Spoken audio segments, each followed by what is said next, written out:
All right. All right, we're live. Up my camera, up my mic.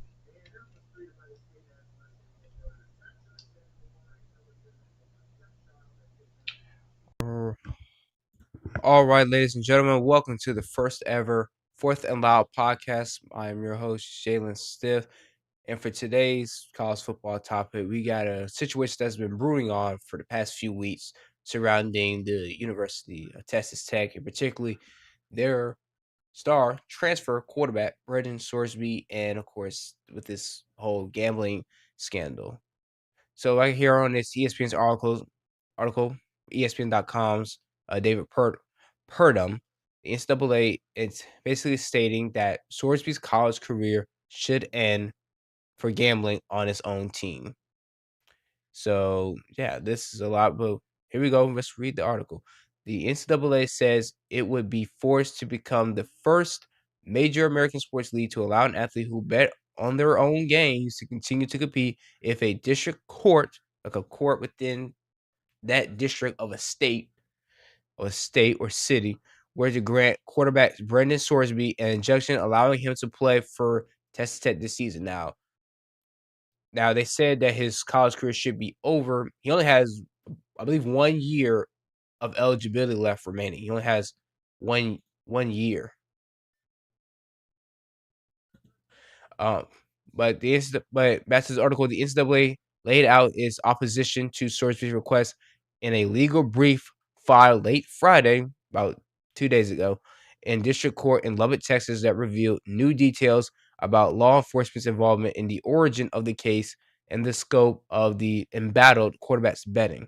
The NCAA has also pushed back on Texas Tech's claims that if he had intentionally delayed the investigation and had been insensitive to Sorsby's stint in gambling rehab. A hearing on Sorsby's request for injunction is scheduled for Monday in Lubbock. So uh, basically, this whole new opposition in this legal brief has shown new details, basically about the origin and law enforcement's involvement on how they knew what was going on. Um, and they're looking into the scope of the of Sorsby's, his betting, and also about law enforcement involvement. Yeah, like I said, like I previously stated. So basically, Sorsby was diagnosed with gambling and anxiety disorders during a 35-day inpatient stay at a gambling rehabilitation center in Arizona, according to his attorneys. He is alleged to have placed thousands of bets during his college career at Indiana, which was his first school, Cincinnati, his second school, the one he played for last year, and the new school that he just transferred to during this offseason, Texas Tech, according to legal documents. So, quote unquote, Brendan has a mental health condition that predisposed him to compulsively use predatory and addictive online gambling apps, which was said by his attorney, Scott Thompson, wrote in a letter to the NCAA that was intended in court documents filed on Friday. The NCAA stated in its brief that Sorsby should be condemned for seeking treatment and is free to continue his playing career elsewhere. Basically, the NCAA is saying that he should be condemned. Basically, like, hold on, let's look at the word condemned so I can tell y'all, so I can get this right. Basically, he should be, hold on, he should be held reprehensible, for his gambling habits. He should be reprehensible. Hold on, let me see. Okay, I don't know what's like that, but he should be held, like I said, reprehensible for his actions and for seeking treatment, and it's free to continue to play elsewhere. Like you could play anywhere else, but not with. But for us as an NCAA athlete, no thanks. That's what they're saying. So yeah, Sortu was a top target in the offseason transfer portal and is considered an NFL prospect who could opt to enter the supplemental draft. That being, the supplemental draft is usually, in late June, right, early July, between that time frame. It could happen this year, so he could potentially opt in. Probably one of the higher selections in that supplemental draft if he does opt in. And yes, he was a top target in the transfer portal for quarterbacks. He was one of the I think he was one of the highly ranked quarterbacks in the transfer portal. Okay, so and written by the NCAA, but the NCAA bylaws are clear that his college football career has come to an end. Basically, due to his gambling, due to the thousands of bets he placed and all that compulsive gambling, in the eyes of NCAA, his career and eligibility is gone, just like that. For backstory, at Indiana, his first school, as a scout team and backup quarterback, Sorsby placed at least 2,900 bets. That's a lot of bets, totaling more than $30,000. Yes, the big $30,000 from June 2022 through December 2020. So over the course of a whole year or some change, he placed at least 2,900 bets, which totaled more than $30,000 for over a year, for a year plus, according to the court documents. His bets included 40 on games involving the Hoosiers, but none, right? But none on games in which he was involved or had a legitimate chance of playing according to the documents. So basically said, yes, I did gamble. Yes, I did gamble, but not on the games that I had a legit chance of playing in or starting in, according to the documents. The NCAA alleged that Sorsby has also placed parlay bets involving Indiana basketball games. For those who don't know, uh, Indiana basketball is pretty big. That included wagers for quote unquote in favor of players on the opposing team. That's very interesting. Student athletes are prohibited, yes, means they are forbidden from betting on NCAA sanctioned sport, college, or professional, and face permanent loss of eligibility, like I previously stated, if found to have wagered on games involving their own team or another team in a different spot at their sport. So basically, if you're a student athlete, right, for playing for a school that's under the NCAA. So if you are found to have, placed bets or gambled, it can result in a loss of eligibility. So that means you can't play that sport any longer throughout the rest of your college days. So yeah, so basically if you get caught, you're done. The NCAA, however, the NCAA has not found any evidence of attempts to manipulate his performance or that inside information was used to place any of the best quarterback. So basically, he never changed his performance. Like he played good one game, they played bad other game, or there was no inside info that was used to place on these bets. Like he had an upper hand to place these bets. So they have found no evidence. So he could most likely be cleared of this right here, that he didn't manipulate any of his games or use any inside info to his advantage. Sources attorneys have asked the NCAA to treat his violations of the gambling policy as a mental health violation. Like I said, it was previously stated in this article, according to his attorney, that he has a mental health condition that predisposes him to compulsively use predatory and addictive online gambling ads. And it also stated that he was diagnosed with gambling and anxiety disorders. They're doing his month plus stay at the rehabilitation clinic in Arizona. So according to one of his attorneys, Scott Thompson, he wrote, quote unquote, the high volume of Brendan's gambling was a direct result of his mental health disorder and anxiety condition that manifested. So basically it developed, like it further grew in compulsive gambling, Thompson wrote. In his filing, the NCAA wrote that it had become aware of Sorsby's gambling on March 11th, so over 2 months ago now, by the time of this live stream, after receiving information from an online sportsbook that had been notified by law enforcement. So law enforcement was notified about receiving information from an online sportsbook. Now they didn't say which online sportsbook, but I think it would say. Well, we'll get there into this article. The NCAA informed Texas Tech of its investigation on April 14th and asked for phone and betting records and to interview Sorsby to, quote unquote, to determine the full scope of his sports betting activity during his time as a student athlete including any integrity concerns. So, like I said, they found law enforcement was notified of the information on March 11th, and the NCAA caught wind and notified the school that he's currently at, that being, Texas Tech, right here. You see in this picture at their spring game on April 14th, and they asked for phone betting records and to interview him to see how much was he invested into this gambling during his time as a student athlete.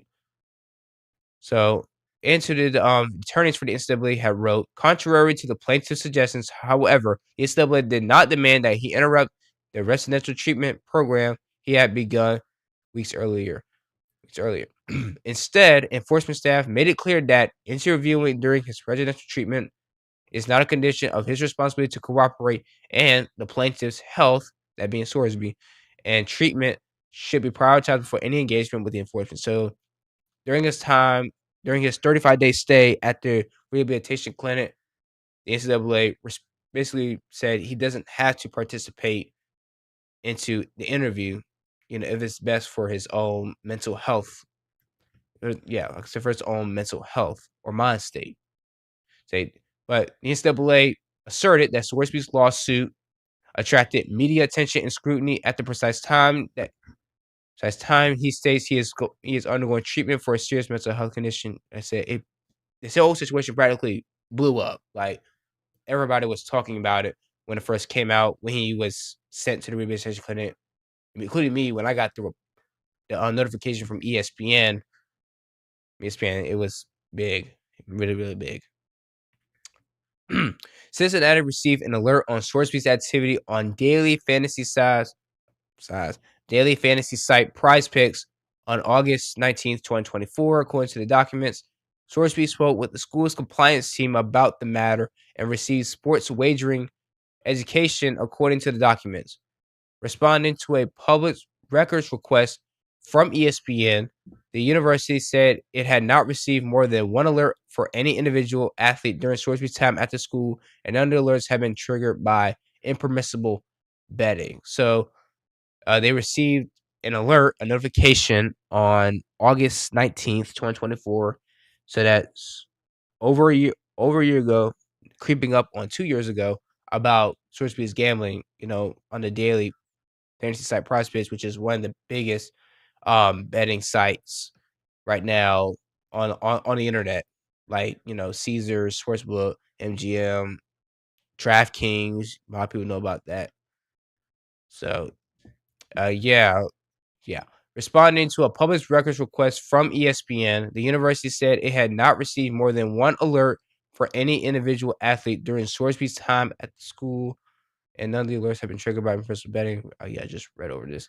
The court filings show that Sorsby placed at least 165 bets, which totaled to at least $38,000 while at Cincinnati. So during his time at Cincinnati, he placed 165 bets, which totaled up to $38K, and transferred more than $60,000 to a friend to deposit in a sportsbook account they both share. So Sorsby's and his friend, whoever his friend may be, had a shared account in the sportsbook, a shared sportsbook account, and there was a transfer of $60,000. That's a lot to gamble. The NCAA wrote that granting Sorsby the injunction would have broader ranging and destabilizing ramifications. Basically, if they had granted his injunction, allowing him to get his eligibility back and play his last season in college football, it could be a domino effect. This is my opinion. This could be a whole domino effect for everybody else who got caught gambling. So they can file injunctions. People who already been caught and lost their eligibility, so they can, file their injunctions, and then future athletes could also file injunctions. And this could just be the method, and so on and so on. And the NCAA does not want that, because this could destabilize them even further than the NCAA already is in the state they are right now compared to a decade plus ago. Quote unquote, it would effectively sanction sports gambling by the most vulnerable student athletes, those suffering from a gambling condition, could continue to bet, knowing that they could follow plaintiff's lead and rush to court if caught. This is what attorneys wrote. Excuse me. It would create unfair outcomes for many student athletes who have resisted the temptation to gamble or who have gambled and been punished under the same rules plaintiff now seeks to evade, and it would undermine the integrity of college athletics by rewarding conduct that is universally prohibited in American sports. So basically, like I said, it could people who are vulnerable to their gambling addiction, they just could continue to bet, so on and so on. And then if they get caught, they can just go to court, file an injunction, and the NCAA would just have to automatically and grant them. And it could be destabilizing and broad ranging, could have a lot of consequences for the NCAA, as it would give athletes, student athletes in particular, more power than they already have, especially with like NIL and everything else in these recent years. So yeah, something like this, I had to side with the NCAA on this one. I agree. In November, NCAA membership voted to rescind a proposed rule amendment that would have allowed student athletes to bet on professional sports. Texas Tech, according to the NCAA, was one of the schools that voted to rescind the rule. Basically, the rule was that student athletes couldn't bet on professional sports. And in November, the NCAA voted to rescind a proposed rule, basically to remove the proposed rule in November that will allow student athletes to gamble. And Texas Tech was one of the schools that also voted to rescind the rule. So they voted on the side of the NCAA. Information from ESPN's Mark Schallback, it was used in this report. So my input on this whole situation is like this.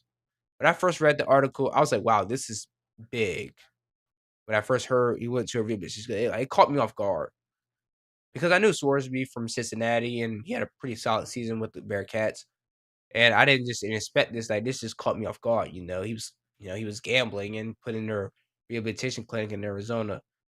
It just caught me off guard. I did not know that. But then, as I further read this article, more information came out following the weeks, about his gambling and how much he gambled, all the bets he plays, especially at Indiana, which was a lot. Like 2,900 bets is a lot, like a lot. For me, to me personally, that's just my opinion. And that total over $30,000 for the better course of a whole year plus. Plus, it's not counting all the bets that he did at Cincinnati, which was 165 bets, which totaled to at least $38,000, and also the transfer of more than $60,000 to a friend to deposit in a sportsbook account they both shared. So that's a lot of money, in the tens of thousands of dollars that was put into, his gambling. So basically, when I first read this article, I initially thought that there was no way that the NCAA just found out about this randomly.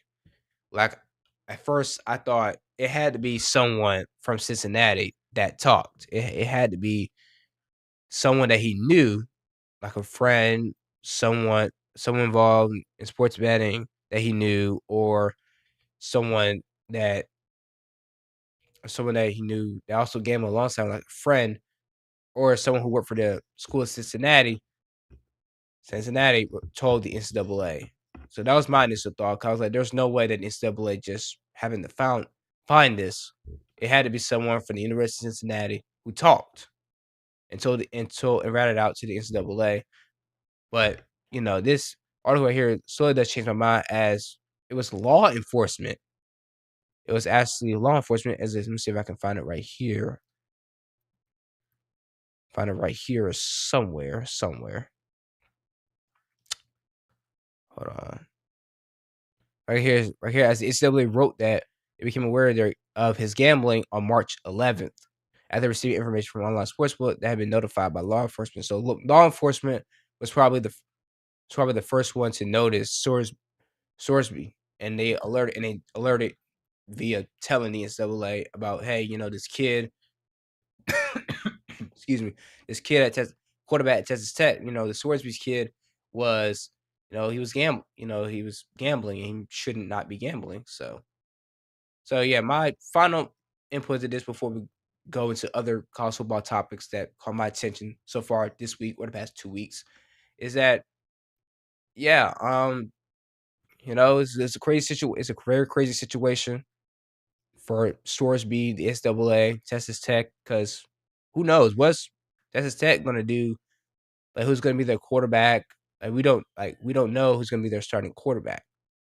But yeah, this is a very big situation. As his eligibility is gone. You know, um, he'll probably have to go to the supplemental draft or the UFL. That's something I kind of came up with. It's probably less likely, but it's a secondary option. If I was him, it would be the supplemental draft and the UFL, as those probably my only two options if I want to continue playing football. But as we go, but it has also been reported that NFL executives have looked into Sorsby and said, basically, hey, he can actually participate in the draft, in the supplemental draft, but they kind of like backing off of him because they don't have clarification on whether he would be in it, will he really be a safe choice, or will he be in the draft. As let me pull up this video, basically with ESPN, like ESPN's Adam Schefter and other members of ESPN talking about this. The Men's College World Series begins June 12th, exclusively on ESPN. Could be entering the NFL supplemental draft if he's ruled ineligible to play this year. We should know more here in the coming weeks, but if he is in the NFL supplemental draft, that'll be one of the stories of July to see which team decides to use an early pick on him. I mean, what's the likelihood that a team would take a chance on Sorsby in the supplemental draft?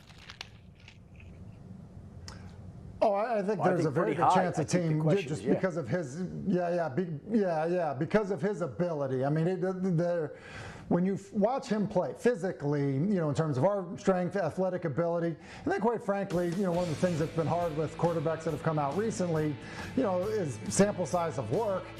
For a guy that has another year to play college football, he's played a good amount of football. So I think all of those factors will be interesting. Now, look, because they're a truncated evaluation process, because of the fact that there's an off-the-field concern.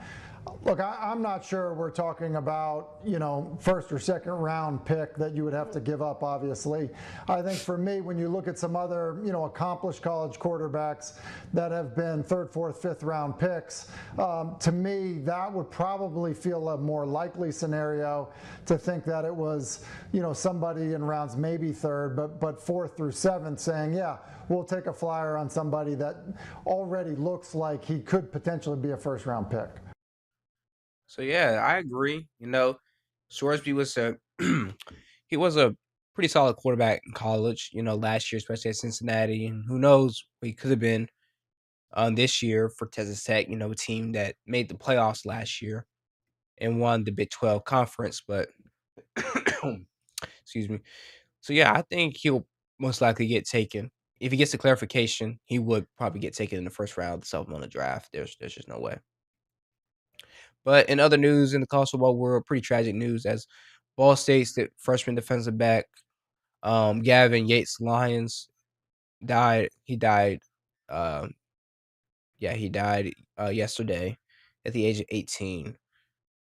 May he rest in peace. My condolences go out to his family, friends, teammates, those who knew him and loved him. So my condolences go out to them as he was confirmed dead at the age of 18, as the school confirmed earlier today, as they did on the social media posts, particularly on Twitter or X, whatever you prefer to say. So yeah, Yates Lyons was amongst 3 victims of a shooting at a parking garage on May 24th in Tallahassee, Florida. He was caught in the crossfire and taken to a hospital in critical condition, according to the Tallahassee Democrat, in which he unfortunately passed away yesterday on Saturday. He had finished his education at Lowndes Lowndes County High School in Georgia early and enrolled at Ball State in January. So that means he graduated high school early. He had returned to attend his graduation ceremony, which took place the day before he was shot, according to the Muncie Star Press. So he was there to he returned to attend his graduation ceremony, and it was took place the day before he was shot. That's so unfortunate. That's just so unfortunate to me. No, it's pretty sad.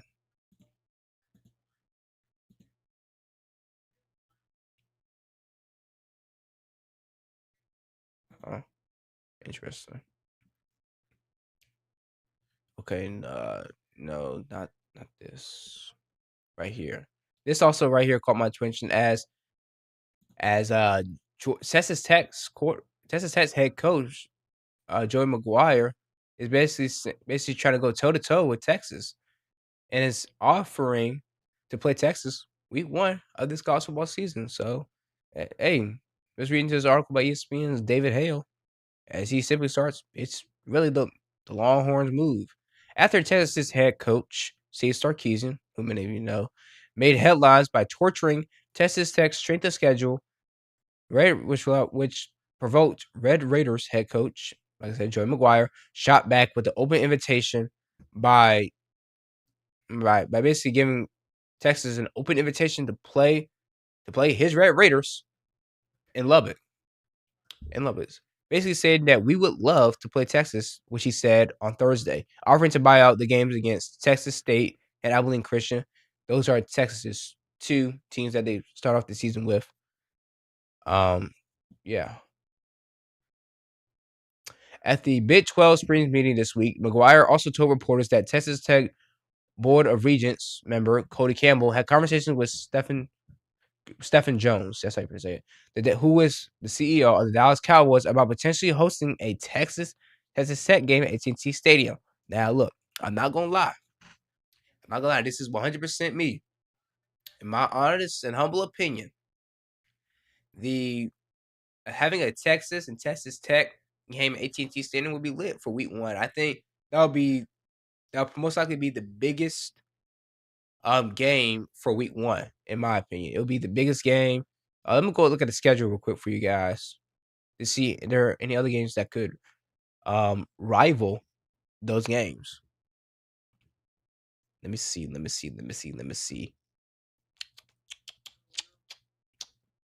Yeah, week 1 is not really much unless it's like a kickoff classic.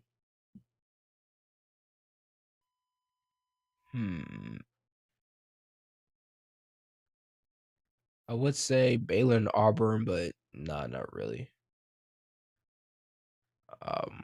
Is there any kickoff classics? I would say for week 1, Louisville and Ole Miss, Wisconsin, Notre Dame. Those are pretty big games, I would say. But I think a Texas versus Texas Tech,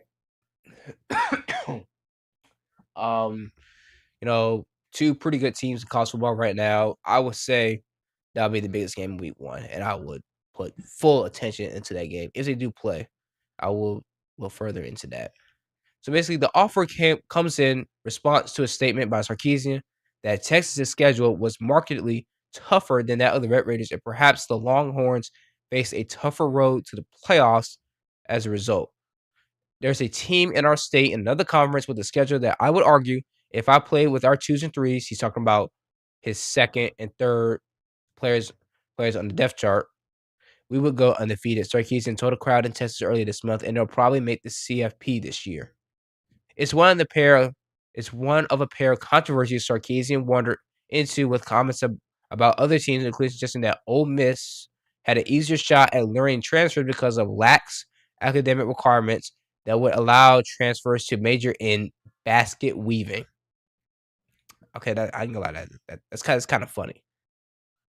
But yeah, he's basically calling out Ole Miss for their somewhat lackadaisical, very easy academic standards. They're low academic standards, and he would actually later apologize. As you see right here on this link, it says basket weaving dig. What according to Sarkisian was a poor choice of words. So basically, he did regret saying that. McGuire didn't find the scheduled jab particularly entertaining, and he suggested Thursday that the best way to test Sarkisian's hypothesis is to do it on the field. I would agree too. We will find out if their 2s or 3s can win in this conference, McGuire said. Hey, I agree too. Hey, if you want to test if you want to look into a hypothesis, why not look into it? Okay, hold on. Let me redo this link so we can watch the video behind it on what he said about Ole Miss's basket weaving. Access inside the action. This is Football Reimagined. Catch the action all season long on ABC, ESPN, and the ESPN app. I think some of those comments were, I hate to say, taken out of context. I was talking about the inequities in college athletics. And one of those inequities was as it pertains to transfers and teams and how we all can recruit certain different transfers. We have a rule at the University of Texas. We can only take 50% of towards your degree, no matter how many hours you've completed. Other schools can take all of your hours that you take. To me, that's an inequity in our sport. Those are some of the things that we have to work through. I could have used macroeconomics. I could have used engineering. It wouldn't have mattered. The class was irrelevant. And that was poor choice of words on my part. But no, I was not punished for that. Okay, so basically he's talking about, he said the words were taken out of context. He is sorry, saying it was a poor choice of words. Okay. So he basically said he was referring to the inequities of the sport. So basically, as he said, at Texas, they only have a 50%. And can only take 50%. Rule at the University of Texas, we can only take 50% of towards your degree, no matter how many hours you've completed. Other schools can take all of your hours that you take. So basically, he was talking about how at the University of Texas, they only take 50% of the degree, no matter how much hours you put into said degree, compared to other schools who take the full-blown 100%. So, yeah, it's just a lot going on with Sarkisian this offseason, into a player of slight controversies, like I said, with saying that Ole Miss, with the basket weaving. Okay, so let's hop into other topics. And particularly since for those who don't know, I am a Florida State football fan. I've been a Florida State football fan. So if you count this year, it will be 10 seasons. I've been a Florida State fan for a decade. So we got some news from right here from Chop Chat, one of my favorite FSU websites. This is where I get most of my FSU news from. So basically, this article by Kevin Hunt said that Florida State's good recruiting news already overshadowed by a major 2027 decommitment. What else is new from Mike Norvell? That's kind of funny. Florida State football can't have nice things, apparently. FSU got some good news early Sunday morning when 3-star defensive lineman Eric Vols, or Vols, Jr. committed to the Noles over 2 other SEC schools. It was a major win for the FSU coaching staff, poaching a Mississippi kid if he does sign. However, the good signs on the recruiting trail was short-lived as Florida State's highest-ranked commit in 2020 for the 2027 recruiting class, Mekhi Williams, announced his decommitment for FSU shortly after taking an official visit to Wisconsin. Yes, the Wisconsin Badgers. Basically, it says right here that FSU recruiting seems to take one step forward and two back every time. Think about it. Florida State probably just lost an in-state defensive back to a Big Ten school that has no real history of producing great defensive backs.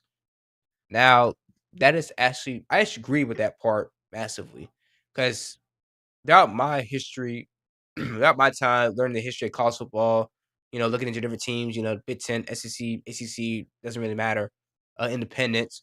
One thing about me is that for Notre Dame, for the University of Notre Dame, not Notre Dame, well, I got Notre Dame, Wisconsin, for Wisconsin, the University of Wisconsin, I never really heard of most big defensive backs coming from Wisconsin. They might have had some really good defensive backs. I'm not saying that they had nobody. But when I think of Wisconsin, the best players that came out of there, I usually think of the running backs. You had the bowling ball himself, Ron Dane, who won a Heisman Trophy in 1999. Monty Ball, who had one of the craziest seasons in college football history, even though most people kind of forgot about it. and especially with the next guy who replaced him, that being the Melvin Gordon. And then I say that the last good, if not great, Wisconsin running back was Jonathan Taylor, who's the current running back for the Indianapolis Colts, one of the best running backs in the league right now. So back to the article, the other part is that Wisconsin's Lou Fickell, this is the same Lou Fickell who led Cincinnati to the not the national title, but to the college football playoff in 2021 when they were at the time a group of 5 team in the American Athletic Conference. It's probably in just as much of a hot seat as Mike Norvell. Yes, that is true. He's on the hot seat for a long time. Williams had been flirting with other schools for some time after committing to Florida State a long time ago. Here's the bright side. If I had to pick a position of a more importance to Florida State, it would be in the trenches. That being usually the offensive line. When people say it would be in the trenches, they may refer to offensive linemen. Because defensive backs can be found nearly anywhere. That is true. You can find a lot of defensive backs anywhere. But it would be great. He is a 4-star defensive back. By the way, he is a 4-star. I just want to get that out of the way. He's a 4-star. But I don't think you can really find a 4-star defender anywhere, especially with the position that the Seminoles are in right now, which is basically Pandora's box. You never know. The loss drops Florida State's recruiting class ranking to number 47 nationally with only 7 commits so far. Well, right now. The other side of the coin is that Florida State may have known Williams was planning to decommit, so they pushed hard to secure Vols Jr.'s commitment to offset the news somewhat. Either way, it gives perception that Florida State can't gain any positive momentum on the recruiting trail, especially losing their longest standing commit to a place like Wisconsin. I could see if it were Ohio State or Michigan, but Wisconsin, actually, I agree with that. I agree if it was like, USC, Oregon, Ohio State, Michigan, Indiana. But the Wisconsin Badgers, I don't think any Florida State fan, including me, would expect him to, probably commit to Wisconsin, and especially in the position they are right now with Coach Fickell. We'll see how the recruiting class starts to take shape, especially with the official visitors scheduled to be in Tallahassee next weekend. So right here, and pull up the calendar. So they'll be right now in June, right here on June 6th and June 7th. So we'll see how that goes from that far. I will alert you guys on the upcoming live stream on this channel for Florida State news about that on their recruiting. Mike Norvell and the coaching staff need to find a way to gain and sustain some momentum before the season starts, but that will be difficult considering the perception of the program, which is very negative, especially after us not making the playoffs, the 2023 college football playoff that put a target on our backs and made us now one of the most made funnable teams in the sport. But more on that later. And Mike Norvell's future, which looks pretty bleak for me. It's another byproduct of keeping Norvell. Yeah. So a lot to take in there. Makai Williams, 4-star. He was our longest standing commit for a while. Then he just decommitted. Looking on his official visit to Wisconsin. Now, this could turn back in our favor. He could decommit and recommit. We've seen decommits and recommits before. I'm hoping that he stays and we keep him because we could really need a 4-star because this could, as you see, this loss dropped us to number 47 on the national rankings.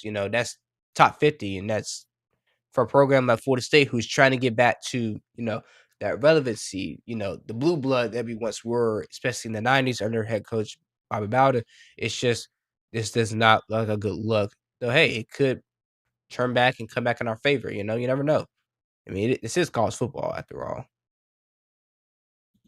Well, but anyway, today I have a pretty fun one. It's from Josh Pate, a guy who I respect and one of the inspirations behind this podcast. As I thought this video was kind of cool. I just want to go further into depth into his video about the 2005 game between USC and Notre Dame. I can't explain to you in strong enough terms how this game lives in my memory. This game lives with more authority in my memory than like any national championship game. This game right here, USC at Notre Dame 05 and LSU at Alabama 2011, in my lifetime I'm talking about, Those are the biggest games I can ever remember. The hype around those games, you can't even put into words for someone today. Because for someone today in the expanded playoff era, there could never be this kind of urgency on games anymore. Not to mention, here's the real beautiful part about it. This is the Reggie Bush push. This is Charlie Weiss conspiring with the Notre Dame grounds crew to grow the grass in Notre Dame Stadium, because, yes, that existed back then, up to like ankle height, and trying to slow down USC. They break out the green jerseys. This is our boy Brady Quinn pulling the trigger for Notre Dame. This is Matt Leinart pulling the trigger for USC. I think Leinart got helicoptered into the end zone at one point, or down short of the goal line. I can't remember which, but here's what's great. That right there, Bradley's playing it right now. The moment USC wins the game, all it was about is we just beat Notre Dame. That was it. It wasn't, boy, think about what this just did for our playoff seeding. Boy, let's take a look at our updated bracket projections. It was none of that. It was none of that. This was one of the most awesome regular season games you'll ever see in the history of this sport. It is pageantry and tradition at its utmost. It is two of the absolute iconic brands and programs in the history of this sport. All eyes are on Notre Dame Stadium. USC and Pete Carroll go in there and pull it out of the fire. And there were, like, I was a kid watching this, and in the South, like, we detested USC because, like, we were led to believe they played the game the wrong way. Just like Miami once upon a time. You were led to believe, man, they were just doing it the wrong way. It's not about flash. It's about meat and potatoes. You know, it's competing worldviews. For those of us who weren't Notre Dame fans or USC fans growing up, we're looking at it saying, I think USC is going to go in there and smoke them. But then when you realized it wasn't going to happen and Notre Dame actually had a shot, and wow, Notre Dame's up in the fourth quarter, are they about to win this? And then you've gotten so used to watching USC pull them out of the fire. This is finally the one that they're going to got, and they pulled it out of the fire. Amazing game, man. Okay, so yeah, a lot to take in there. Coming into that game, USC was the defending national champions. They were riding high on a 28-game winning streak when they headed to South Bend to play Notre Dame, a pretty good Notre Dame team who was ranked, even though the only ranked opponent they played up to that point before USC was Michigan. But yeah, it was a pretty big deal. Between these two games, you know, it's hyped up. It has the game of the century moniker, though. In my honest judgment, I don't think it was a very good game. It's one of the all-time great college football games. I mean, it's literally on ESPN's top 100 college football games of all time back in 2019 when it was college football. No, not top 100, top 150 games of all time back in 2019 during college football's 150th anniversary. But yeah, I could say it was a pretty big game. You know, there was a lot of action that game. You know, Notre Dame sticking there. You know, fighting USC all the way up to the very end. You know, the Bush push, Liner reaching over the goal line for the touchdown. USC making a second half comeback. At one point, the game was over. Notre Dame fans rushed the field, and they had to go back. They had to go back in the stands because USC had time, and USC used that, you know, with that push at the line for a touchdown. A lot of people say that Liner's you know, it shouldn't have been incomplete. It should not have counted. It should have been penalized. So, but it was not called. The referees didn't call it. So, yeah, Bush did push Liner, but it wasn't called by the refs. It resulted in the USC winning 34-31, as USC would go on to win the Pac-10, which was the conference at the time, the Pac-10. They would go to the national championship, but they would lose to the Vince Young-led Texas Longhorns in the national championship game, which many people state that is the greatest college football game of all time. And do a live stream in the future going over that game or watching clips of it or watching the whole game in whole, you know, just with the summer coming up and me not having school until the last week of August. But yeah, I say Pate is right. You know, this game was pretty good. Pretty good. You know, you got the old fashioned Notre Dame Fighting Irish, you know, with the real golden helmets, with green jerseys going against their rivals USC, the Hollywood team, the best team in the sport, you know, all that flash and flair in the world. is USC. The toughest team. Look at right here, 28-game win streak, which was the nation's longest streak.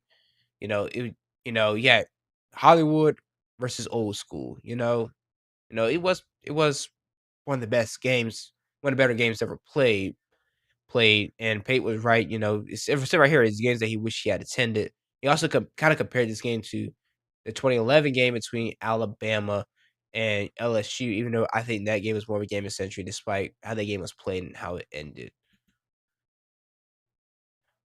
Podcast. Yeah, this is Jalen Stiff signing off for the Fourth and Loud